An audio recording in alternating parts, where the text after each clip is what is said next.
সালানপুরে মাইথন জলাধার এখন পিকনিক প্রিয় পর্যটকদের জন্য আকর্ষণীয় গন্তব্য। থার্ড ডাইট, ফায়ারিং রেঞ্জ, সেদাবাড়ি এবং সুলেমান পার্ক সহ বহু পিকনিক স্পট থাকায় শীতের মৌসুমে এখানে মানুষ দূর দূরান্ত থেকে আসে। নৌকো বিহারও জনপ্রিয় বিনোদনের অংশ। তবে প্রবেশ মূল্যের নামে পর্যটকদের অসন্তোষ যেন বেড়েই চলেছে। প্রতি বছরের মতো এবারও বড় বাস 250 টাকা, মিনি বাস 200 টাকা, 4 চাকা 150 এবং অটো টোটো 50 টাকা প্রবেশ মূল্য নেওয়া হচ্ছে। এছাড়া পিকনিক স্পটে পরিষ্কার পরিচ্ছন্নতার নামে 50 থেকে 100 টাকা চার্জ নেওয়া হচ্ছে। পর্যটকেরা অভিযোগ করেছেন প্রবেশ মূল্য নেওয়া হলেও পানীয় জলের সুবিধা নেই, শৌচাগারের ব্যবস্থা নেই এবং লাইটের অভাবও রয়েছে। পিকনিক স্পটটি পরিষ্কার নয়, গরু ও কুকুরের তাণ্ডব দেখা যায়। নৌকো বিহারের লাইফ জ্যাকেটের অভাব রয়েছে এবং পুলিশ প্রশাসনের নজরদারিও তেমন নেই। নৌকো চালকেরা জানিয়েছেন তাদের কাছে পর্যাপ্ত লাইফ জ্যাকেট নেই, তবে অর্ডার দেওয়া হয়েছে। এখনকার তো দেখছি পরিবেশটা একটু অন্যরকম হয়ে গেছে, নোংরা এই আবর্জনা সব পড়ে রয়েছে। আগের মতো তো আর পরিষ্কার সেরকম নাই।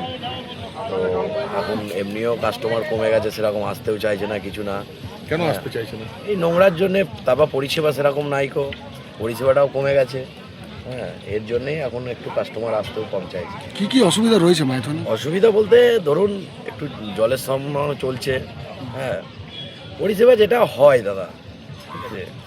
তারপর নোংরা নোংরি, এখানে পটি করছে, ওখানে পটি করছে, একটু লেটিংয়ের ব্যবস্থা একটু দরকার আছে, টয়লেট আর একটু বাড়ানোর প্রয়োজন আছে। ভালো, এমনি ওরা খুব ভালো। আমি বহু বছর আগে এসেছিলাম, আমার মেসোমণি তখন স্কুল ছিল আসানসোলে সীতারামপুরে, তখন একবার এসেছিলাম, এই কল্যাণেশ্বরী মায়ের মন্দিরে এসেছিলাম, আর এখানে এসেছিলাম, এই জায়গাতে এসেছিলাম অনেক বছর আগে, প্রায় বছর 10 আগে। কেমন পরিষ্কার পরিচ্ছন্ন কেমন রয়েছে পিকনিক পরিষ্কার স্পট? পরিচ্ছন্ন এমনি ভালো, কিছু কিছু জায়গায় একটু আছে, একটু নোংরা আর কি, যে পাতা টাতা ফেলে আসলে কালকে করে গেছে, এখন তো করছে প্রায় দিনই, প্রায় পিকনিক হচ্ছে।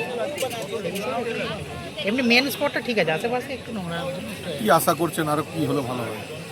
আরও কী হলো বলতে এমনি ঠিকই আছে, পরিষ্কার পরিচ্ছন্নতার দিক থেকে বা এমনি ওভারঅল স্পেস সবই ঠিক আছে, এখনো পর্যন্ত কোনো অসুবিধা আমাদের কেন হয়। এখন বলতে গেলে আমার হাজব্যান্ডের স্কুল ট্রিপ, সেই হিসাবে আসা। খুব সুন্দর প্লেস। আমরা বর্ধমান থেকে আসছি। বর্ধমান থেকে আসি, এগরা ইন্টারন্যাশনাল স্কুল থেকে আমরা আসি। কি কি দেখলেন? খুব সুন্দর পাহাড় পরিবেশ, খুব সুন্দর লাগছে। আসার সময় মা কল্যাণেশ্বরী মন্দির, তারপরে একটা মানে পাহাড়ের ভেতরে একটা ছিল ওঠার, অমরনাথ একটা শিব মন্দির ছিল, খুব সুন্দর।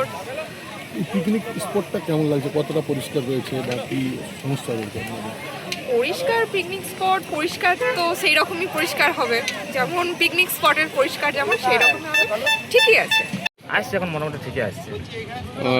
মানে স্টার্টিং এ কেমন পর্যটক ভালো? এখন এই আজ থেকে একটু ভিড়ভাড় হচ্ছে, আগে অত বেশি না।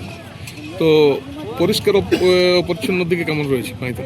পরিষ্কার তো হচ্ছে, এখন অতটা এখন হয়নি, একটু নোংরা আছে, পরিষ্কার হচ্ছে। তো এইগুলা এই যে অপরিষ্কার আছে, পর্যটক বলছে যে অপরিষ্কার আছে। হ্যাঁ, পার্টি তো বলছে কি পরিষ্কার নেই। পর্যটকেরা প্রশ্ন তুলেছেন, রাস্তা দিয়ে কেবল পার হলেই কি প্রবেশ মূল্য দিতে হবে, নাকি পিকনিক করতে গেলে দেওয়া আবশ্যক? এই সব অভিযোগের প্রেক্ষিতে স্থানীয় প্রশাসনের নজরদারি ও সঠিক ব্যবস্থা নেওয়ার দাবি উঠেছে। মাইথনের সৌন্দর্য উপভোগ করতে আসা পর্যটকেরা পরিষ্কার পরিচ্ছন্ন নিরাপদ পরিবেশ প্রত্যাশা করছেন।